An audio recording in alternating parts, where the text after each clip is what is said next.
Welcome to AmayaGetsWet. Tonight I have a surprise for you. I want you to join me to come on this journey with me.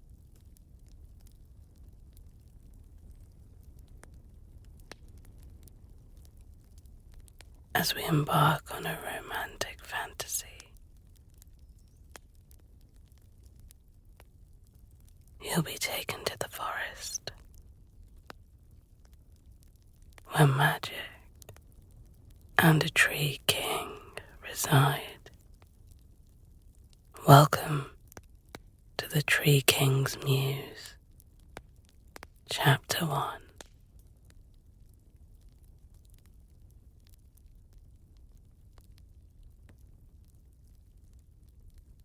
The Kingdom of Archel is home to many non-creatures.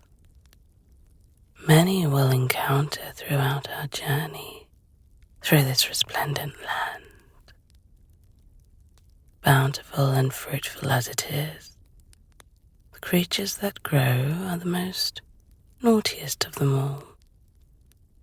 Shocked? You shouldn't be.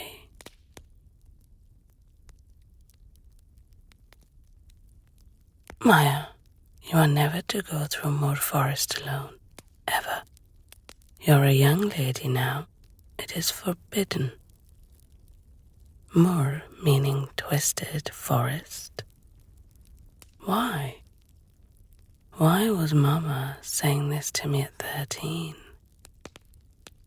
Well, the Douglas firs can't keep their hands off of you. Especially when you're ovulating. Any female that walks through alone, they are swept away and bred for their forest kingdom. They've got an affinity for fertilizing. How else do they grow so big and strong?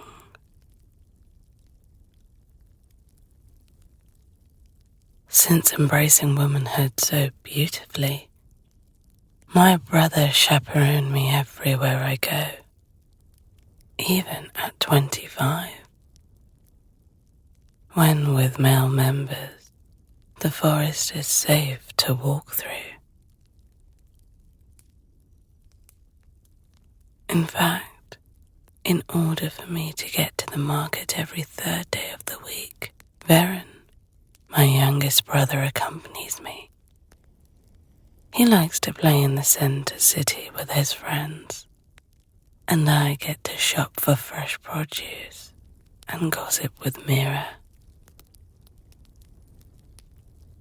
Varen, come on, I'm ready.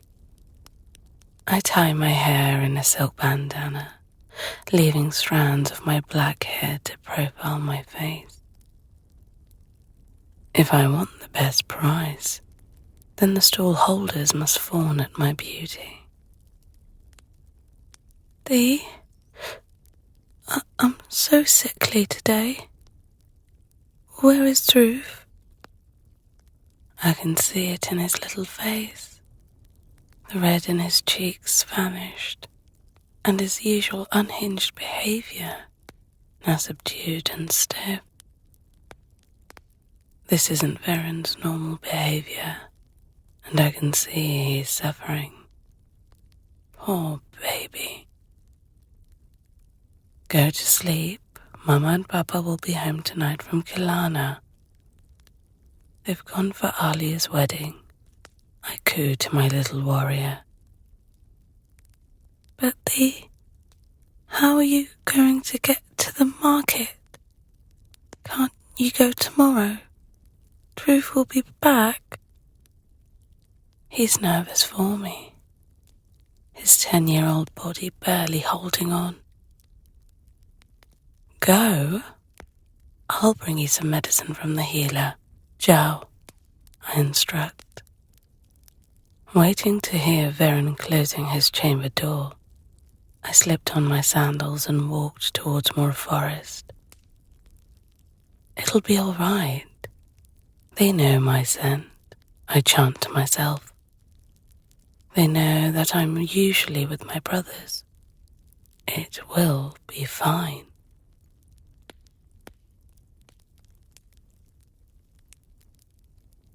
In my reverie, I approach the opening. Large Douglas firs swish in the humidity and part without any hesitancy. See? It's fine. My left leg steps in first, and then the right. Upon my entrance, the forest closes its doors, no longer open for anyone else to enter. Now, usually, when I walk through with a male chaperone, the doors always remain open, as the Moor Forest knows that we have to get back. However, today, I'm held as its prisoner.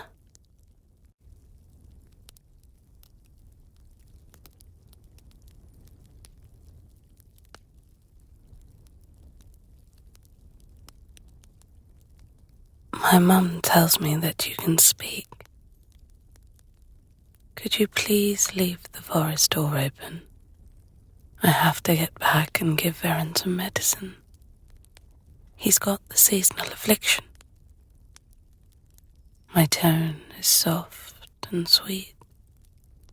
I don't want to piss them off. I finally take a break and really look at Moor Forest, and it is spectacular.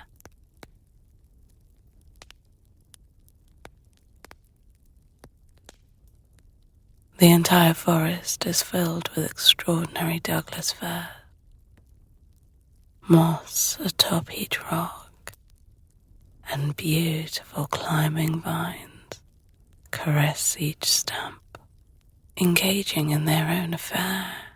The fog adds a coolness to the atmosphere, providing a desperate reprieve from the heat of Anchal. The capital is always the warmest.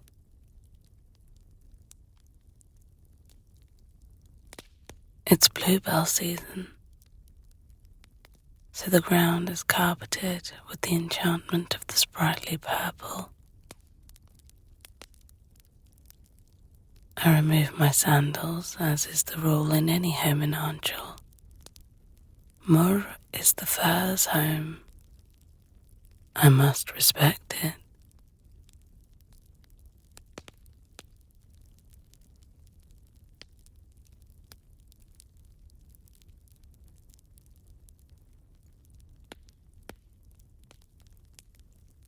The 3 mature firs swish their long branches around me. Oh no, I know what they're doing. They're spreading my scent to the other firs, deciding on who will feast on me. Guys, holy firs? I'm always chaperoned. It's only today. Could you just let me through? I'm struggling to keep my voice calm. However, another whir of their branches, and I'm suddenly propelled into the darkest part of the forest. The path looks untrodden, and dimpling darkness erupts.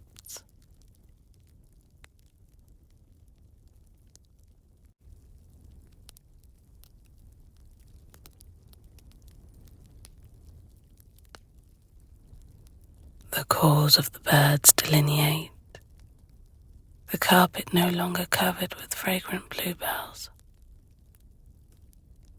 My feet are instead cushioned by soft micro moss, the emerald of the grove making my skin glow as the sun is only allowed an inch of space amongst these firs. You're safe. A booming voice threatens behind me. What the? I turn to face a beautiful man, green eyes. However, the shape of him is human, his flesh resembling the bark of his original form.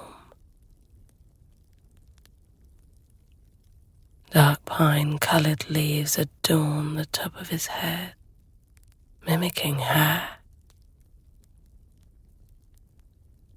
He remained naked, aside from a cluster of branches covering his crotch.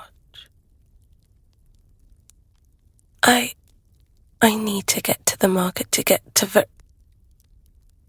My brother needs some medicine, I whispered to him, feeling brave but also weirdly calm around him. You know the legend. You're not too... I know, and I'm so sorry. Is there anything I can do? I'm pleading with this man / tree / sexy creature.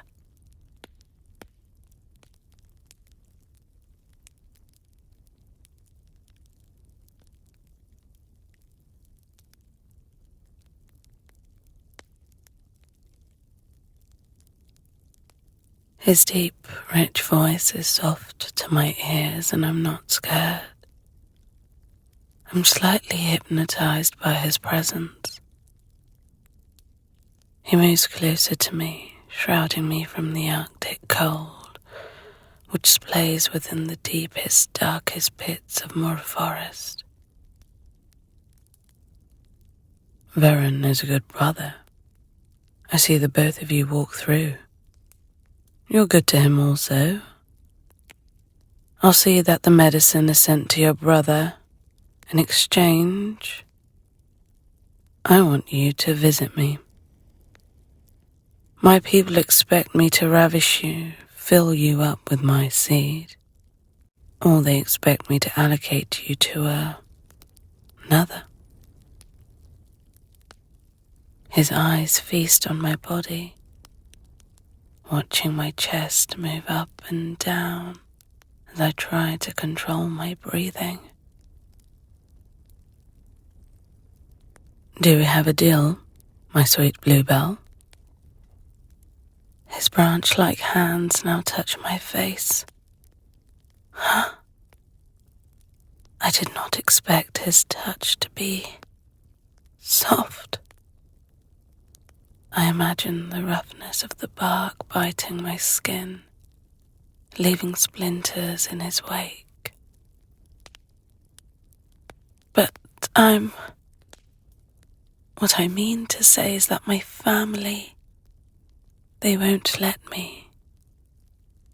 I look down, unable to veer away from his gaze.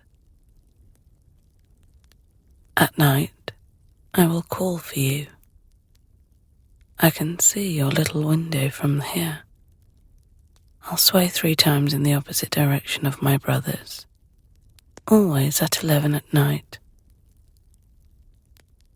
If you don't come, your body will be a debt to the furs.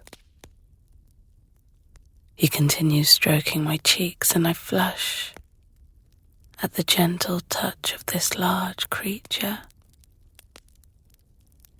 I find the courage to breathe. Thank you. But I'm frozen.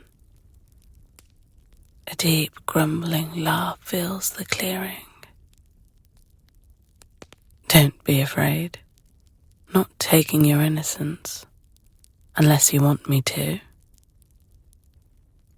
He's circling me now, taking in gulps of my body, my hourglass figure, my naked chest. I shrivel into myself. I see you walking every 3rd day through my grounds. I have a right to know who my regular guest is. His large hands now find my shoulders, rubbing them to ease my fear. I roll my eyes back in relief.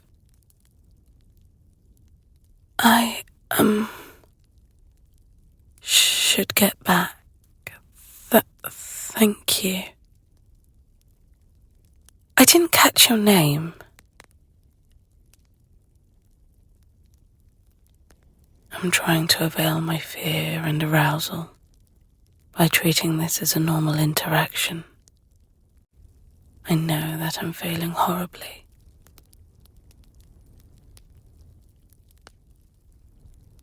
Damien. His index finger, which are 4 mini branches braided into one, trace along my sweetheart neckline.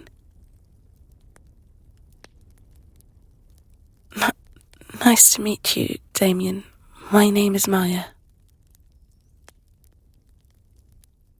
There's a husk to my voice which isn't usual. My lilt is often musical. I'm known for being sweet, not sexy. Well, Maya. Damien said my name as if his tongue was holding on to each letter of my name. I'll see you here at 11 tomorrow. Don't be late. A shiver ran through. I was.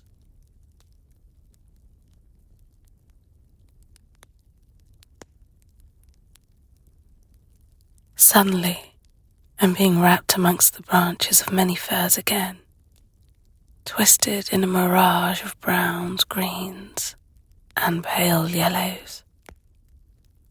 I can barely recognize where I am, as the hurricane I'm swept in is harsh and unforgiving. I'm spat out of the forest and into the field adjacent to my home. Sitting there, I reached for my bandana. Gone.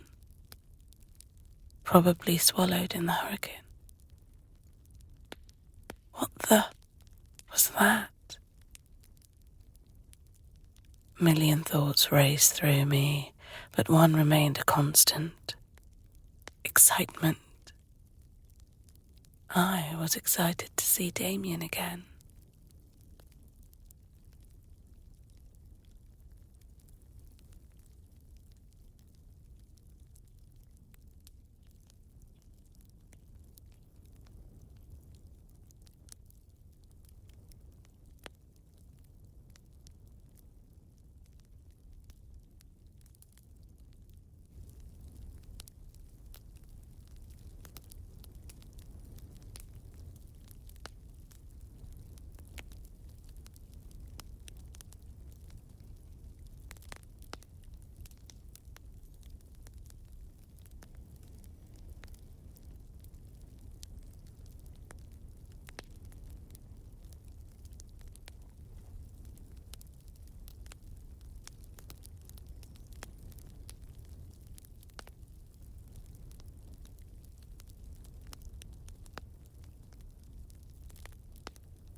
Chapter 2.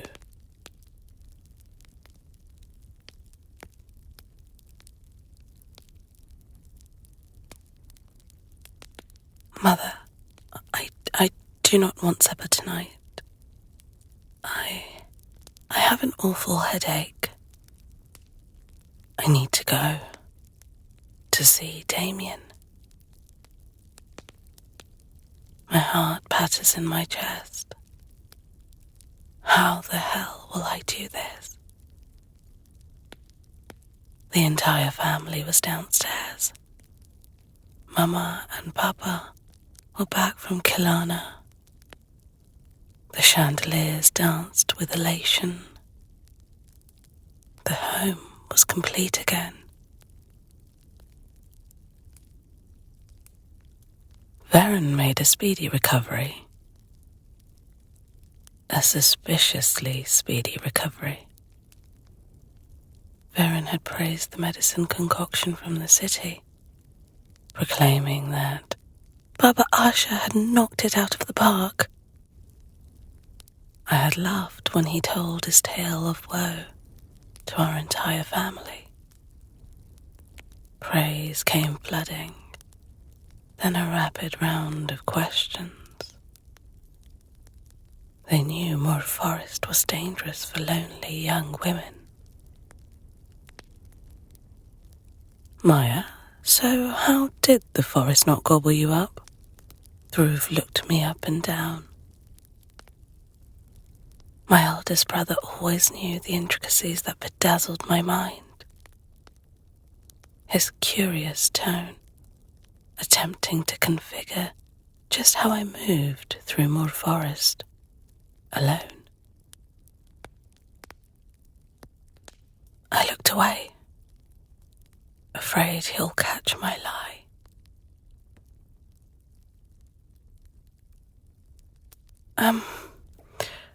So the big scary tree blocked my path at first, then a branch, sniffed me. I exaggerate. Then, I shout, adding an essence to my theatre. Dhruv jumps back and lands on the marble countertop, astounded by my peculiar retelling.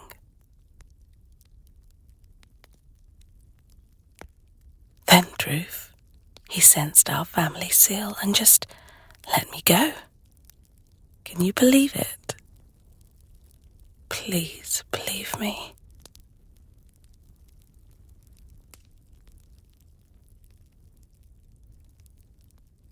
I turned my body towards the open fire, squeezing my eyes shut, in the hopes that Dhruv will leave me alone. That he won't make me tell him about my deal with the Tree King. With Damien.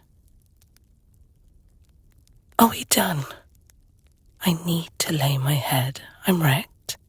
With you gone, Varen sick, and the rest of it. I had no rest. Stressed as a donkey I was. My tone is playful, but I was exasperated. Let me go. Fine, little sister. You're not off the hook yet. Side-eyeing me, he left me to help Mama. God! How am I going to escape to see Damien now? Treading lightly up the stairs and closing the door behind me, I sought my pocket watch. It must be close to 11. Moor Forest seemed to awaken from my window, as I could see them dance amongst the auburn sky. Stars twinkling, dancing for the Douglases. I had never witnessed such a spectacle.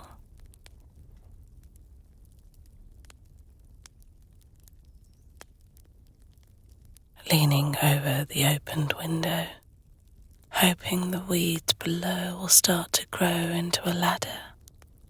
You know, seeing as I live in a magical world. But nothing. Crap. Time was running out. I should have been at the foot of the forest minutes ago. Yet I'm in this small bedroom, wearing my nightie, because my family think I have a bludgeoning headache. Hearing raucous raves below my family come alive. They're enjoying a game of carom, but I sit here drenched in anxiety. Damien is going to give me to another fur. I'll be used by another fur. And it won't be the Tree King. Damien. I sat frozen,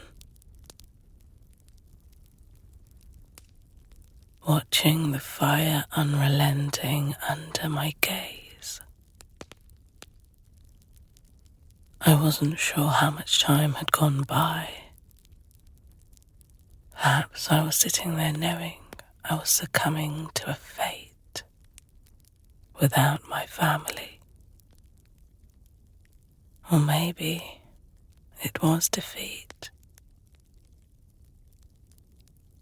Because I'd imagined my first time with a knight or a lord, not with a tree. Maya. I jump. A deep, rich voice had entered my space. My shoulders tense, my heart beating fast. Too scared to face my fate, I decided it best to hide my face away from my intruder. Maya, turn around and look at me. We had a deal, my bluebell. His tone, taunting, the melody a minor.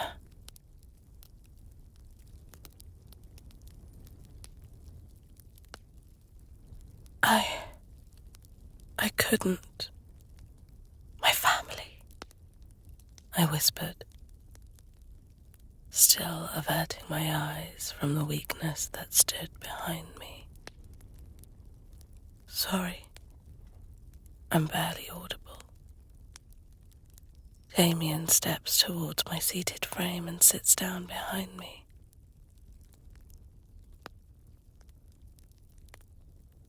I see. That's why I came. I wanted to see what happened to my bluebell. He whispers back, feeling his breath tickle the back of my neck, goosebumps making an unsurprising appearance.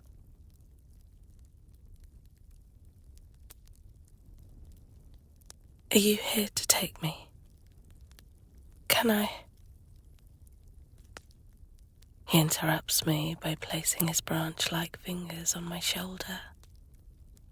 I turn to face him, gasping at his visage. His eyes an emerald with flecks of brown. He remained topless, and his bottom draped in silk pantaloons. A greying beard covering his chiseled jaw. We stare at each other, enamored, his eyes alerting me to his true identity. You're a demigod. Seriously, Maya?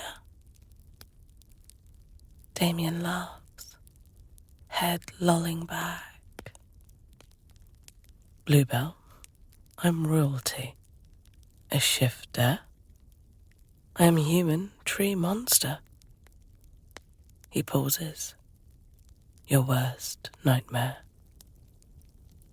His eyes turn black. I push away from him, the shift in his demeanor frightening me. He's doing it to prove how powerful he is. Breathe, Maya. His other hand grips my waist to stop me from falling onto my carpeted floor. He was trying to provoke me, Damien, don't you dare try to scare me. If you want me to come with you, let me say goodbye to my family. I try to wriggle out of his grasp. No luck, obviously.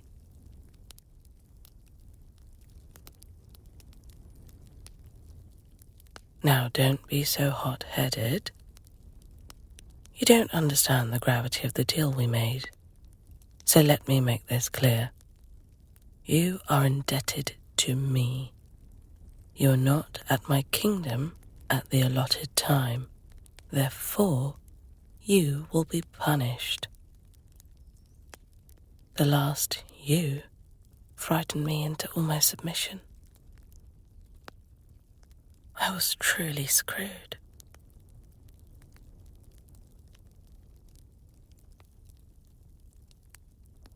Damien, you know I can't leave. You have powers and stuff. It's clear I am still under the same roof as my family. Unless your magic can erase my 25 years of existence, I cannot leave. My voice is loud, and if my family were quiet, they'd hear the farce happening in my room, or they'd simply think I've gone mad. Don't tempt me. He moves closer. Keep your volume down. Let's change the rules.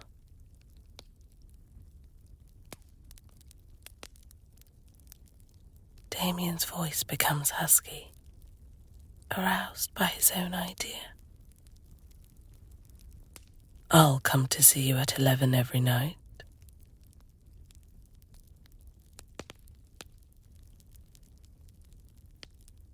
A smirk appears on his beautiful, full lips. I attempt to push him off me again, but his grip only tightens around me. But because you failed to obey a king's order, I'm going to have to punish you, aren't I? I look at him, eyes wide, cheeks flaring with anger. You better bloody not. I'm not a child, you have to.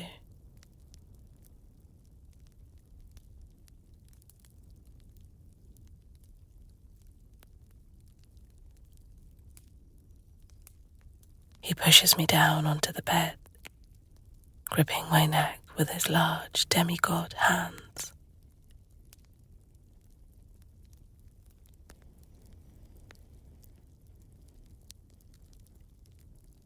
You're indebted to me, little girl. Your life is mine. Damien's voice no longer holds compassion. His breath is hot against my cheek. His knee wedged in between my legs sends a strange sensation to my core. My mouth hangs open as I am paralyzed by the tingling. I'm lost in him.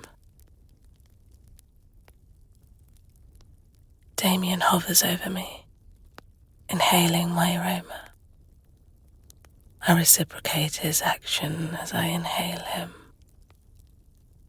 intoxicated by his musk. The scent of bluebells infiltrating me. I'm under his spell. Why me? I whisper. However, Damien only looks at me, searching for his answer in my eyes. His blackened pupils now returning to his original arresting emerald. He doesn't answer, simply spreads my legs wider, accommodating his body between mine. Because it has always been you. His lips crash down on mine, My first kiss. I grab onto the back of his neck to push him closer to me. I couldn't deny my king.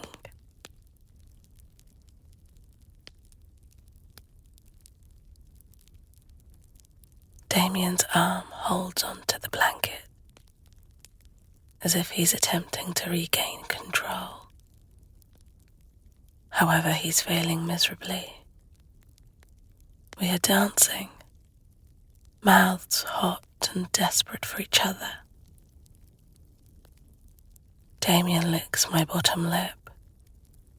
He wants in, and I want him. With his sharp precision, his tongue finds mine and occupies me in a wrestle. Moaning into his mouth, he uses his free hand to roam over my curves. Feeling my abdomen, the softness, he groans into me.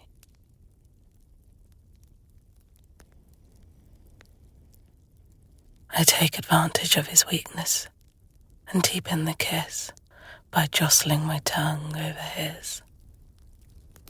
I now control how little of me he gets to play with. Damien pulls away. Then the kisses burn a trail down my neck, finding the place where his torture is welcome. His tongue licks and cools the site where his teeth nip around my sweet spot. My moans are desperate. I need him to take me, to consume me.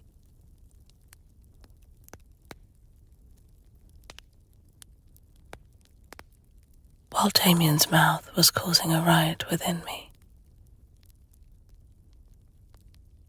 his hands begin to rove, exploring me. His thumb lightly brushing over my chest, causing me to scream. Oh my, what if my family could hear? I could feel him smiling into my neck. Moving up, he returned to my mouth. We're moving like lost lovers, intertwining into one. I needed more. I wanted to be with Damien. Damien, I moan into his lips. In an instant, his hand vanishes from me, his body now standing at the window. I lay on the bed dumbfounded. Why did he stop? Suddenly, a burning sensation consumes the right side of my neck. Touching it only causes further distress.